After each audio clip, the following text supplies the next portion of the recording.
일단 저는 지금 예비고1 의대반하고 그 다음에 지금 현재 이제 예비고2, 예비고3 이제 의대반 수업에 대한 내용을 좀 중점적으로 말씀 좀 드리고요.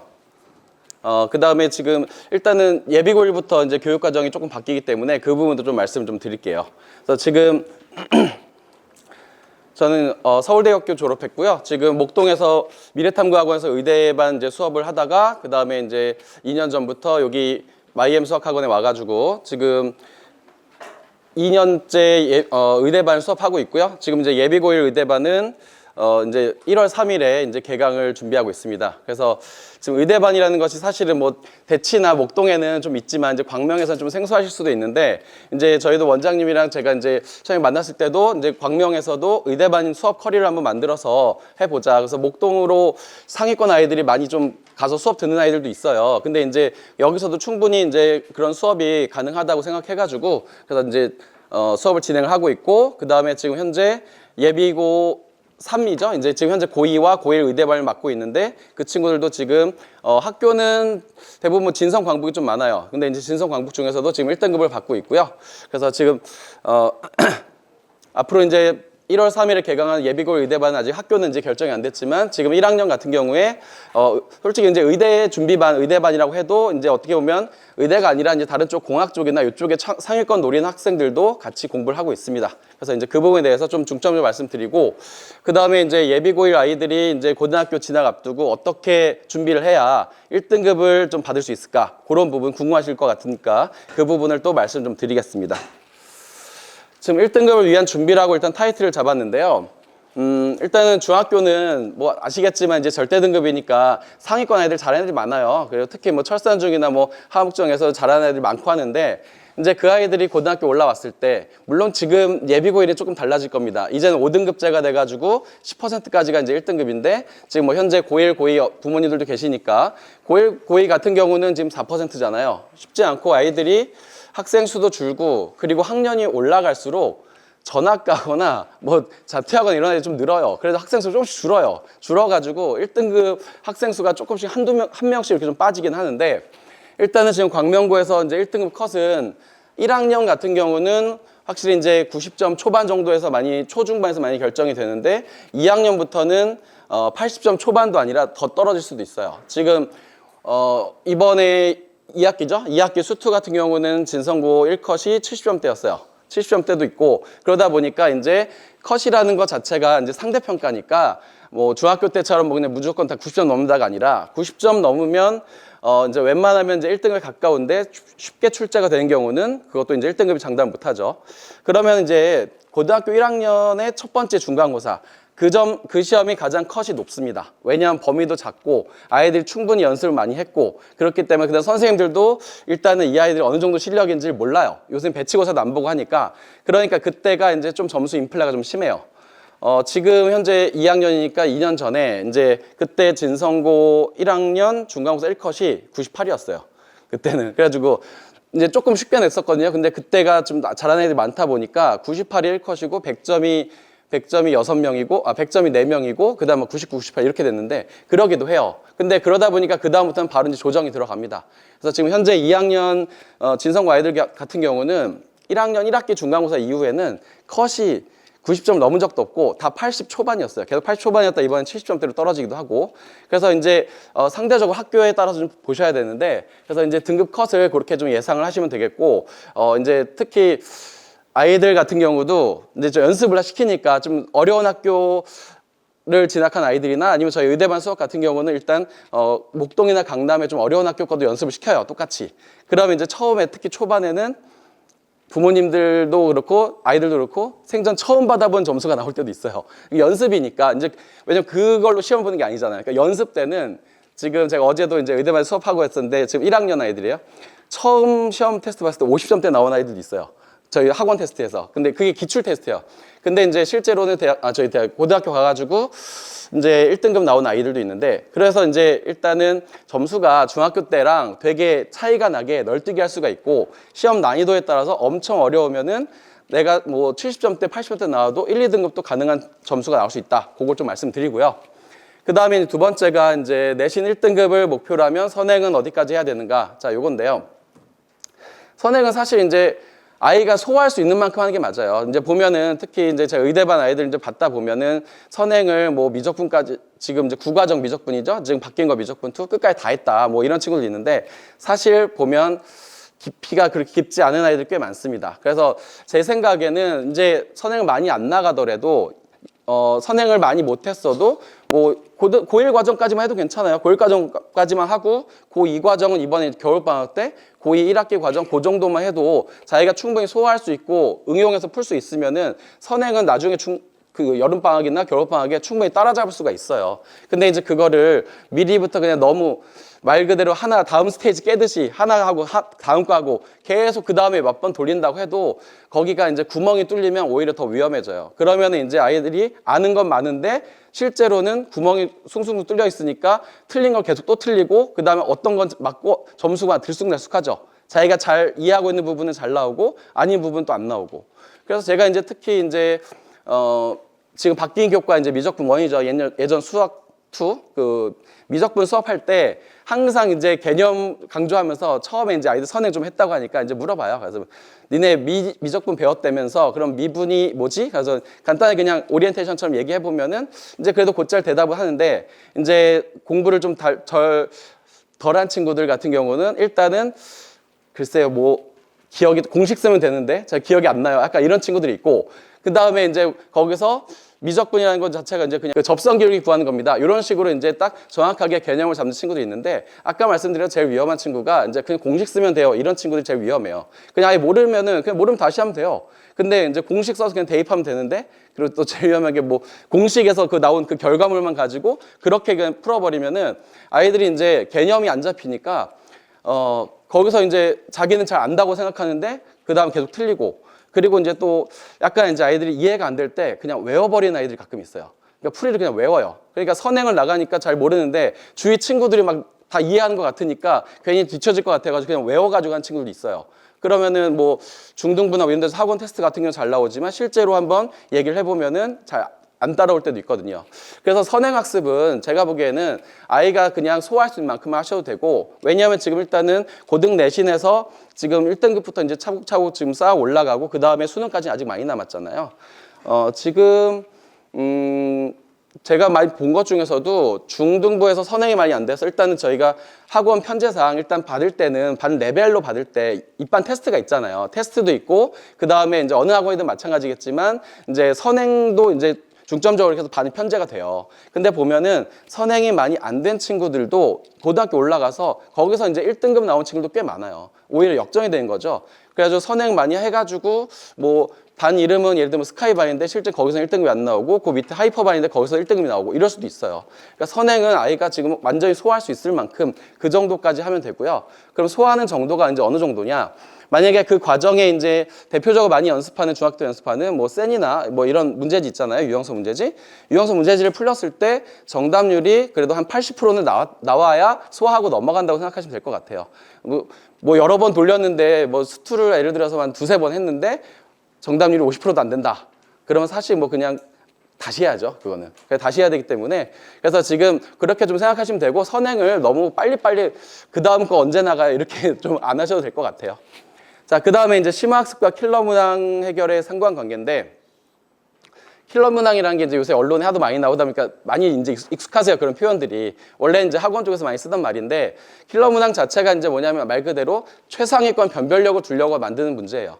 이게 상대평가니까 나오는 거죠. 절대평가면 굳이 그럴 필요가 없어요. 근데 상대평가니까 아까 말씀드린 대로 시험에 쉽게 나오면 진성고 같은 아까 예를 든 것처럼 1컷이 98이 나왔잖아요. 그거는 이제 거의 킬러라고 생각하고 선생님이 좀 어렵게 냈는데 대부분 아이들이 다 맞춰버린 거죠.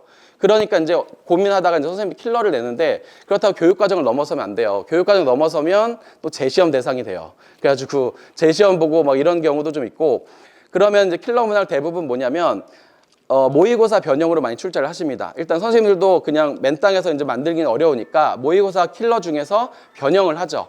근데 변형하는데 이제 그게 학교마다 조금씩 달라요.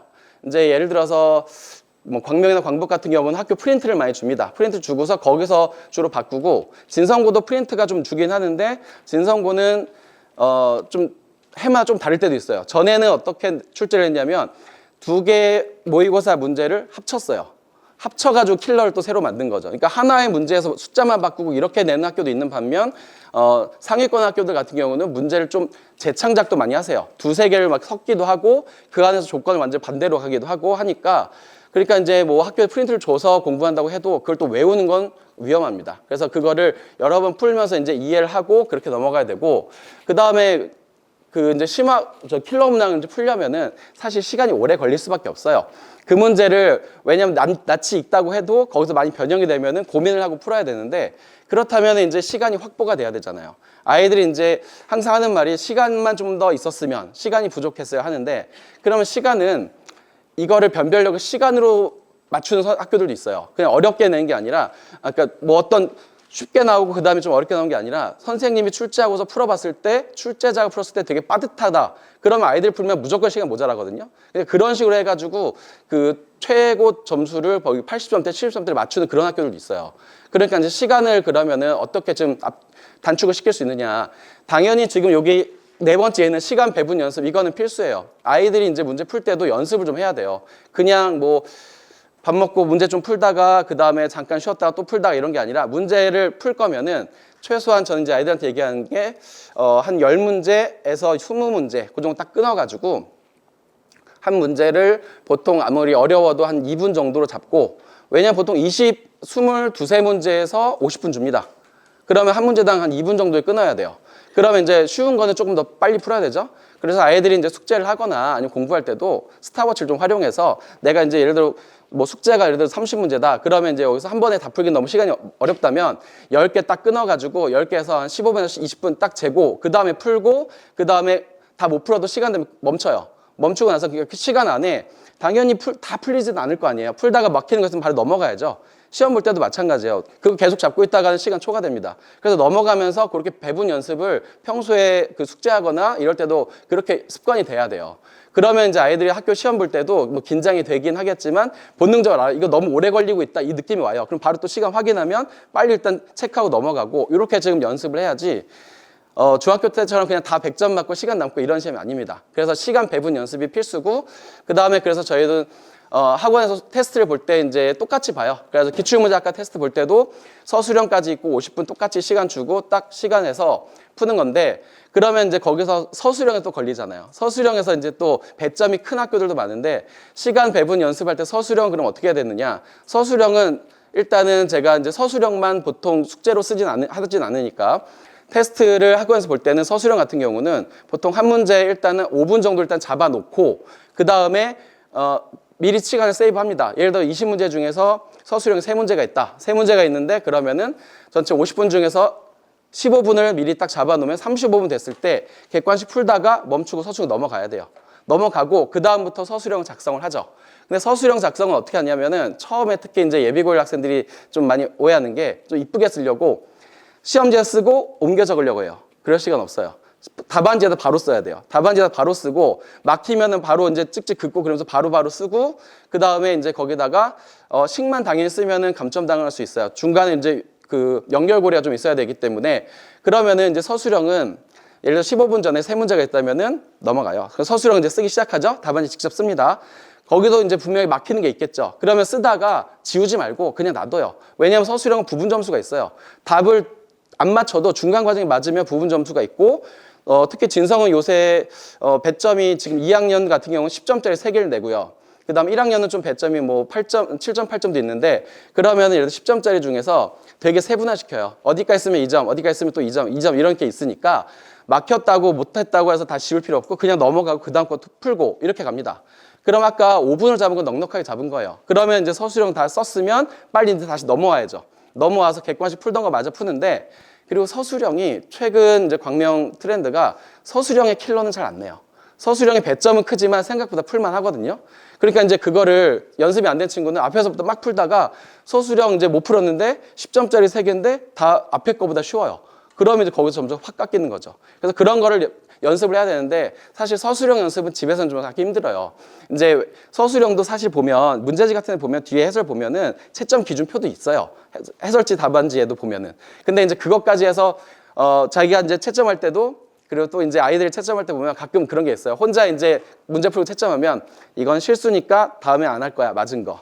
그 다음에 이제 요거는 내가 뭐 계산 뭐 넘겼는데 문제 잘못 읽었는데 그냥 실전에서는 이렇게 안 할 거야. 맞은 거. 이런 식으로 채점해가지고 하면 그거 안 되죠. 그래서 지금 학원에서 테스트하면 이제 제가 이제 FN들을 채점하니까 뭐 가끔 이제 채점을 찾아와요. 선생님 저 이거는 맞게 해주시면 안 돼. 그런 거 없습니다. 특히나 오늘도 나왔는데 고등학교 2학년인데도 원앤얼비에서 파이 빼먹는 애들 굉장히 많아요. 아직도. 그래가지고 그런 것들 전부 다 감점 요인이거든요. 그러니까 그런 연습을 좀 해야 되고 그래서 이제 저희 반 같은 경우는 이제 계속 이제 기출 테스트를 진도가 다 나가야 보긴 하겠죠. 이제 진도 나가기 전까지는 이제 단원별로 그렇게 테스트를 준비하고 진도가 이제 중간 범위 기말이 나가면은 그 다음부터 이제 그런 테스트를 보면서 연습을 하면 확실히 이제 시험 때 좀 긴장이 되더라도 본 실력이 어느 정도 좀 나와요. 자, 그런 거 말씀드리고 그 다음에 이제 자신만의 오답 노트. 자, 이게 이제 중요한데 사실 오답 노트는 저희는 이제 저희 반 같은 경우는 테스트를 보고 나면은 일단 테스트 오답 노트는 클리닉 시간에 테스트를 봅니다. 저는 클리닉 시간에 테스트를 보고 그 자리에서 오답 노트를 바로 해요. 아까처럼 뭐 문제 잘못 읽고 잘못 쓴 거 마킹 실수까지 전부 다 오답 노트 해요. 왜냐하면 그거를 자기가 알아야 돼요. 특히 그런 사소한 실수가 자기한테 관대해지는 순간 계속 반복돼요. 그러면 똑같은 실수 계속하고 그러면서 맨날 실수라고 하죠. 실력이 돼요. 나중에는. 그래서 계산 실력 지금 이제 애들 몇 명 제가 하도 이제 강요했더니 계산 실력을 인정하는 애들이 좀 있는데 그래서 똑같은 게 자꾸 틀리거든요. 그래서 그거를 본인만의 오답 노트가 제가 이제 시키는 것뿐만 아니라 자기가 자주 하는 실수들은 그냥 뭐 메모지도 좋고 아니면 뭐 조금 수첩 같은 거 좋고 메모를 해놔요. 근데 남들이 보면 좀 창피하겠지만 자기만 볼 거니까 예를 들어서 여기서 내가 지금 문제 잘못 읽어 틀렸다. 그 다음에 뭐 부호 잘못 틀렸다. 이런 거를 왜냐면 그게 반복되기 때문에 그거 정리해놓고 마지막에 시험 보기 전에 잠깐 봐도 내가 이런 실수를 많이 했었지 이것만 알아도 확 줄어요 그게. 근데 이제 그거를 맨날 이제 하면은 엄마 나 이거 실수해서 다음에 안 할 거야 하면서 막 그러면은 계속 그게 누적이 되거든요. 그래서 자기만의 오답 노트가 좀 중요하고 그 다음에 이제 사실 틀린 어려운 문항 같은 경우 있잖아요. 틀린 거를 또 틀린 경우가 있거든요. 특히 이런 킬러 문항을 테스트를 봤어요. 그냥 틀렸죠. 그래서 이제 제가 설명을 다 해주고 풀려 했는데 그 다음에 다시 하려고 했더니 또 안 풀려요. 반복하면 돼요. 그거를 한번 듣자마자 바로 다음에 풀 수 있는 친구는 이미 그 레벨이 많이 올라간 친구이기 때문에 계속 반복해서 하면 되는데 그래서 지금 뭐 전에 목동 있을 때인데 다른 거는 이제 한 2등급 이상인데 수학만 조금 쳐져서 수학 한 4등급 나온 친구였어요. 근데 그 친구도 이제 킬러 모의고사 30번 문제를 학교에서 이제 기출 변형을 이제 준 거죠. 풀었는데 처음에 안 풀렸어요. 그래가지고 이제 저한테 질문하고 그렇게 한 3번 반복하고 그 다음에는 4번째부터는 질문이 이제 조금 줄어요. 그 전에는 하나도 모르겠어요. 풀어주세요. 이거였다면 그 다음부터는 여기까지는 했는데 그 다음은 모르겠어요. 이제 이런 식으로 질문이 좀 바뀌어요. 좀 구체적으로 되는 거죠. 그래서 한 5번 정도 하니까 됩니다. 그래서 지금 당연히 왜냐면 이해를 하면 그 논리 흐름이 너무 복잡해서 그렇지 따라갈 수 있어요. 그래서 그런 거를 좀 오답 노트를 좀 철저히 하면 되고 그 다음에 이제 그런 오답을 할 때 이제 어떻게 보면은 답이 또는 풀이가 외워지는 경우가 가끔 있거든요. 그럼 외워지면 외워서 풀면 안 되고 그 다음에 이제 그래서 특히 이제 오답하는 것 중에 이제 아이들이 좀 실수하는 게 뭐냐면 저는 이제 해설지를 같이 주는데 오답을 이제 하다 보면은 막히면 해설을 참고할 수는 있죠.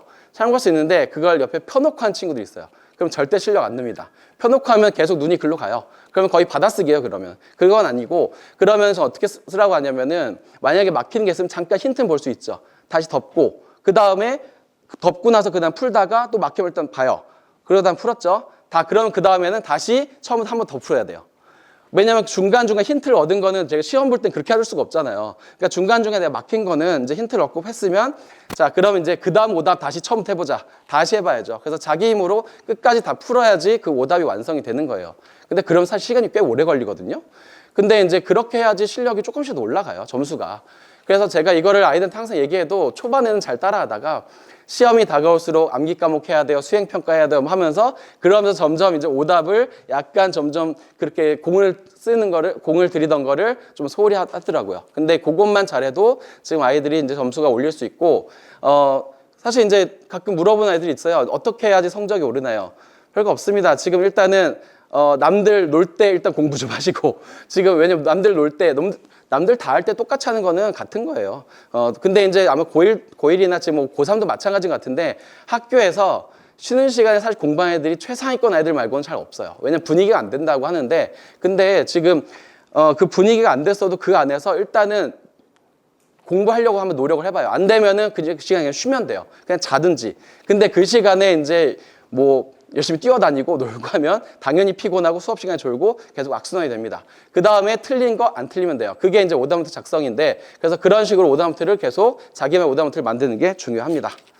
자, 그 다음에 이제 지금 현재 1학년이고요. 이제 내년 2학년 올라간 아이들인데, 지금 1학기 때 저희 의대반에서 지금 1등급 받은 아이들이에요. 그래서 광명, 광북, 진성, 운산인데, 그 다음에 광명은 요새 조금 쉽습니다. 그래서 지금 쉬운데 이제 거기서 어떻게 보면 진성하고 광북은 상위권이 촘촘하다면, 뭐 제가 이제 뭐 광명 비하는 아니고요. 광명과 아이들이 대부분 약간 그래요. 하위권이 좀 촘촘하고 상위권 좀 격차가 있어요. 그래가지고 위에서 최상위 한 5등 이상은 잘 안 바뀌어요. 그래가지고 그러니까 문제가 광명고가 요새 특징이 좀 쉬워졌다고 해도 아직도 모의고사 좀 출제를 하시고, 특히 2학년 같은 경우는 아이들이 어려워해도 그냥 일단은 수능 공부까지 같이 시키겠다. 그래서 수능 변형 문제 계속 막 주고 모의고사 변형 주고 그래요. 그래서 그걸 소화한 친구들은 계속 1등급이 나오고, 근데 이제 너무 어렵다 이럴 수도 있는데 그래도 이제 따라가야죠. 그래서 지금 일단은 1학기 때는 이랬고요. 지금 2학기는 한 명이 더 늘 것 같아요. 그래서 지금 2학기는 한 6명 될 것 같습니다. 자, 그 다음에 이제 거의 끝났는데요. 저희 이제 학습관리 테이블은 말씀드린 대로 테스트 보고, 그 다음에 이제 문자는 당일 바로바로 드려요. 그리고, 지금 1학년 때는 제가 이제 테스트 본 거 서술형 답안까지 좀 사진 찍어서 보내드리고 있어요. 2학년부터는 이제 그거는 이제 안 하고 문자만 보내드리는데, 1학년들은 이제 아이들이 이제 서술형 어떻게 썼길래 감점 당했는지 많이 궁금해 하세요. 그래서 그런 부분까지 좀 보여드리고 아이들이 서술형 쓴 것도 좀 보시고요. 그 다음에 오답노트는 개별 오답노트 만들어서 클리닉 시간에 진행을 합니다. 그리고 이제 매 수업 시간 촬영을 해요. 저는 촬영해가지고 그거는 이제 아이들이 복습용으로 쓰고, 그 다음에 수업 시간에 필기 못한 거 그거 보면서 필기해도 돼요. 그 다음에 이제 나중에 뭐 빠지게 되면 그걸 동영상으로 보충을 하면 되고요. 그리고 저희가 클리닉 수업 시간이 1월 3일 개강입니다. 예비고1이에요. 지금 현재 예비고, 예비고 3은 수업 진행 중이고요. 지금 예비고1은 이제 월금토로 진행이 되는데, 조금 시간은 안 이쁘지만 지금 월금토로 진행이 되겠고, 지금 클리닉은 제가 토요일 날은 6시부터 8시까지 2시간 있고, 일요일은 저 4시, 6시라고 지금 썼는데 사실 지금 일요일이 제가 아침 10시부터 5시까지 클리닉을 해요. 쭉 하는데 이제 내년부터는 2시, 4시 타임에 이제 고3 수업이 하나 생기기 때문에, 그래서 저기 없는 클리닉 시간에 다시 와도 됩니다. 그래서 클리닉 시간을 잘 활용하는 게 좋고요. 제가 저렇게 쓴 거는 최소한 2시간은 와서 하자 이거고, 다 지금 현재 공부하고 친구들은 와서 그냥 스터디 카페처럼 이용하는 아이들도 있어요. 그래서 계속 클리닉 시간에 일요일에 와서 테스트 보고 오답노트 하고 밥 먹고 와서 다시 또 공부하고, 그 다음에 학원 갔다 오기도 하고 이렇게도 해도 돼요. 그 다음에 지금 일단 커리는 저희가 이제 공수죠. 공수회가 이제 지금 수상. 개강이 조금 늦다 보니까 수화는 여름으로 뺐습니다. 그 다음에 이제 미적원, 지금 현재 수투, 이렇게 일단 진행을 할 거고, 1월부터 저 커리는 지금 이제 1, 2월이에요. 1, 2월 해가지고 수상 자유스토리 한 바퀴 돌릴 건데, 이제 돌리다 보면은 여기서 자유 문제 너무 쉬워 이런 친구들 있어요. 분명히 의대반이 너무 쉬운 거 아니냐. 그건 그냥 숙제예요. 자, 수업 시간에 뒤에 1등급 그 킬러 문제들, 그걸 수업 시간에 풉니다. 그거 풀면서, 그 다음 거기서 다양한 풀이법 알려주면서 공부를 하는 거고요. 그 다음에 미적원 같은 경우는 지금 이제 수투죠. 요거는 이제 선행한 아이들이 아까 말씀드린 대로 그 부분이 이제 좀 구멍 난 거 일단 개념을 좀 채우고, 저희가 이제 특강이 물론 교육과정이 바뀌어서 수능 범위에는 빠졌지만 미적분 2라는 게 특강이 이제 있어요. 그래서 그 특강을 하기 위해서는 지금 미적분 1 그 부분이 개념이 필요해서 일단 요걸 먼저 잡았습니다. 자, 그 다음에 이제 마지막으로 연간컬인데, 지금 일단은 공통수학 1이랑 미적분 말씀드린 대로 가고, 미적분 2 특강으로 들어가요. 특강 들어가고, 그 다음에 이제 1학기는 공통수학 1이 이제 내신 범위죠. 그거를 하는데 주로 이제 교재는 고쟁이 올림포스 고난도 요거 많이 쓰고, 요걸 쓰고 나서 그 다음은 자체 교재에다가 학교 일정에 따라서 추가로 더 들어갈 수가 있어요. 지금 학교가 보통 광명시가 모의고사 문제 아니면 EBS 문제를 많이 씁니다. 그래서 EBS 교재 중에 제일 어려운 게 올림포스 고난도예요. 저기서도 많이 활용하고, 강남 목동에서는 이미 저걸 부교재로 쓰는 학교들도 굉장히 많아요. 그 다음에 여름방학에 이제 공통수학 2 자유스토리로 이제 일단은 모의고사 기출 한번 정리를 하고요. 그 다음에 특강이 이제 여름방학이 좀 짧아서 다른 선행 특강은 저희는 이제 병행하면서 나가는 반이기 때문에 여름방학 때는 이제 수하죠. 바뀐 거 공통수학 2 그거 심화를 짧게 갑니다. 짧게 6회로 지금 짧게 정리를 하고, 그래야지 지금 왜냐하면 2학기에서 중간고사가 좀 어려운데 그 부분을 이제 좀 잡기 위해서 그런 특강이 있어요. 그 다음에 2학기는 마찬가지로 공통수학 2하고 미적분 1이죠. 그래서 지금 이제 수투. 자, 이렇게 1학기는 지금 현재 구과정 수원, 2학기는 구과정 수투. 이렇게 병행해서 나가는 그런 커리가 되겠습니다. 자, 그래서 일단 제가 준비한 건 여기까지였고요. 예, 그 다음에 이제 김호연 선생님께서 고3 주로 이제 얘기를 하실 것 같아요. 자, 여기서 마무리하겠습니다. 감사합니다.